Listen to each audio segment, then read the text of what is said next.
नमस्कार दोस्तों, मेरी एक और वीडियो में आप सभी लोगों का स्वागत है। आज की वीडियो में हम डिस्कस करेंगे एफआईआर। ये एफआईआर क्या होती है?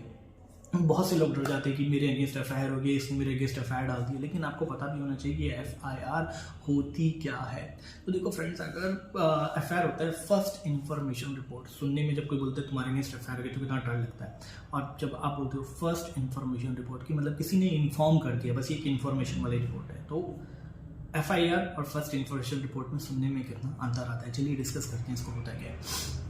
देखिए, फर्स्ट इन्फॉर्मेशन रिपोर्ट जो है ये एक पब्लिक डॉक्यूमेंट है सबसे तो पहले, ठीक है। अगर किसी के अगेंस्ट भी एफआईआर हुई है तो कोई भी एक्यूज जाके उस एफआईआर की कॉपी पुलिस स्टेशन पे मांग सकता है कि भैया अगर एफआईआर हुई तो लाइए मुझे अपना वो कॉपी दीजिए, जो मेरे अगेंस्ट में क्या अपराध है आप मुझे वो दीजिए। तो सबसे पहले क्या है, एफआईआर फर्स्ट इन्फॉर्मेशन रिपोर्ट, ठीक है। और इसको एक्ट सेक्शन 154 के अंदर ये लिखा हुआ है, तो आप लिख सकते हैं कि सेक्शन 154 फर्स्ट इन्फॉर्मेशन रिपोर्ट, एक चीज़। दूसरा कि एक पब्लिक डॉक्यूमेंट है कि एक्यूज जो है वो मांग सकता है इसकी कॉपी कोई, क्योंकि एक पब्लिक डॉक्यूमेंट है। दूसरा, एफआईआर कब रजिस्टर की जाती है? देखो भैया, एफआईआर जो ये एक पावर है पुलिस की, क्या बोलेंगे भाई, पुलिस की पावर है। ये पुलिस को डिसाइड करना होता है कि किस चीज को एफआईआर में लिखना है, ठीक है, और किस चीज को उसको जो है सिर्फ रिपोर्ट में लिखना है। जब दो लोगों की लड़ाई होती है या कुछ होता है और वो कोर्ट में वहां पे जाते हैं तो वो सीधा जाते ही उसका एफआईआर नहीं लिख देते हैं। वो देखते, पुलिस देखती है कि जिस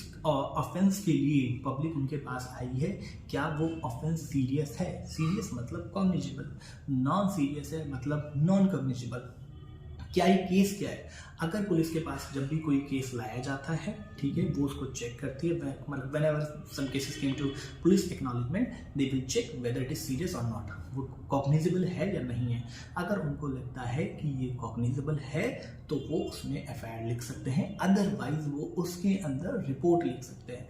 मैं आपको एक चीज और बताई थी कि कंप्लेंट क्या होती है। अब ना ही वो रिपोर्ट लिखने को तैयार है आपकी, ना ही वो एफआईआर लिखने को तैयार है आपकी। वो कहते हैं जी कुछ नहीं है, कुछ नहीं होगा इसका। इस केस में आप अपनी कंप्लेंट लेके मजिस्ट्रेट के पास जा सकते हैं, ठीक है, और मजिस्ट्रेट उस पर एक्शन लेगा। तो आपको समझ आ गया?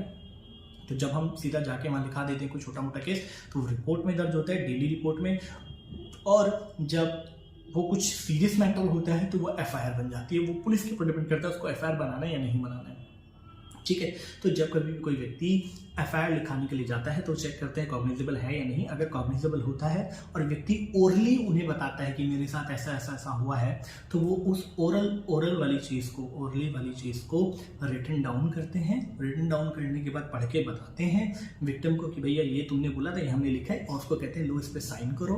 उस पर साइन करवाते हैं, ठीक है, और अपनी रजिस्टर में उसकी एंट्री करते हैं और उसकी एक कॉपी आपको भी देते हैं। लेकिन अगर आप खुद ही लिख के गए हैं तो वो उसको ले लेते हैं, साइन करके अपने रजिस्टर में एंट्री डाउन कर लेते हैं और उस एप्लीकेशन को ले लेते हैं।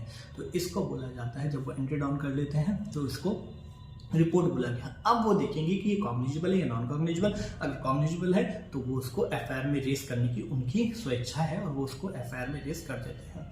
एफआईआर में जब ये रेज हो जाती है फिर क्या होता है भाई, तो एक तो ये, क्योंकि हम एफआईआर डिक्लेयर कर रहे हैं तो हम आगे नहीं बढ़ाएंगे। अगर क्या था, ये एफआईआर हो गई, ठीक है।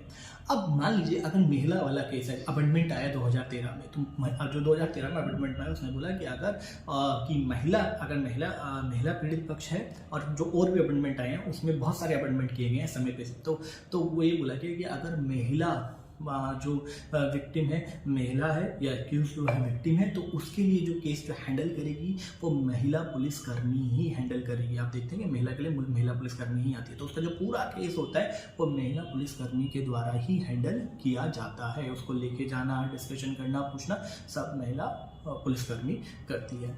एक तो ये चीज़ होगी। अगर मान लीजिए इंसिडेंट होने के बाद पर्सन जो डिसेबल हो गया, एक्सीडेंट हो गया, डिसेबल हो गया, अब वो कैसे एफआईआर रेज करेगा? तो ये पुलिस का कर्तव्य बनता है कि वो उसकी सुविधा अनुसार उसके घर, हॉस्पिटल जहाँ वो अवेलेबल है वहाँ जाए उसकी सुविधा अनुसार, ठीक है, और उसकी स्टेटमेंट रिकॉर्ड करे। रिकॉर्ड कर जो करे वो वीडियोग्राफी होती है उसकी, क्योंकि वो वहाँ जाके करती है तो उसकी वीडियोग्राफी होती है, ठीक है, ये हो गया। और तब वो एफआईआर रेज कर सकती है। मैंने बता दिया ये एक पब्लिक डॉक्यूमेंट है। और इसके बाद अगर आप कुछ उसको पुलिस को बोल रहे हैं कि ऐसा हुआ ऐसा हुआ ऐसा हुआ, वो नहीं लिख रहा है उस चीज़ को, ठीक है, पुलिस उस चीज़ को नहीं नोट डाउन कर रही है आपके कहने के बाद भी, तो आप और आपकी कंप्लेंट लोग नहीं कर रही है, तो आप सुपरिटेंडेंट ऑफ पुलिस के पास जा सकते हैं और वहाँ जा सकते हैं। ज़्यादातर जाते नहीं है लोग, एप्लीकेशन डाल सकते हैं, आप इसको सही वर्ड रहेगा, पुलिस सुपरिटेंडेंट को आप एप्लीकेशन डाल सकते हैं कि भैया ये मेरे साथ ये हुआ है और मैं लिख रहा हूँ, पुलिस इस चीज़ को नोट नहीं कर रही है, तो उनके पास जाएगा और वो इस चीज़ पे संज्ञान लेंगे, किसी को अपॉइंट करेंगे या खुद उस चीज़ को देखेंगे, और वो आपकी जो स्टेटमेंट है, जैसे कि रेप हो जाता है, पुलिस लिखती नहीं है कि रेप हुआ है, तो आप सुपरिटेंडेंट ऑफ पुलिस के सामने पेश हो सकते हैं या उनको रिटर्न में एप्लीकेशन लगा सकते हैं बाय पोस्ट, ठीक है, और वहाँ जाके एप्लीकेशन दे सकते हैं।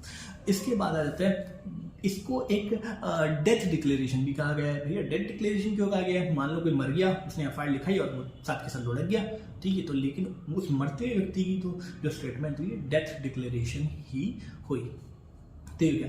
अब जो एफआईआर किस इन्फॉर्मेशन पे लिखी जाती है? एफआईआर जो मैंने आपको बोला था कि जब कोई इन्फॉर्मेशन आती है तो पुलिस को ट्राई कर पता करना होता है कॉग्निजेबल है या नॉन कॉग्निजेबल। तो इन्फॉर्मेशन दो तरह की हो सकती है कि वो नॉन कॉग्निजेबल हो सकती है या फिर कॉग्निजेबल इन्फॉर्मेशन होती है, और तब वो जाके एफआईआर या रिपोर्ट या कंप्लेंट की डायरेक्शन में चली जाती है।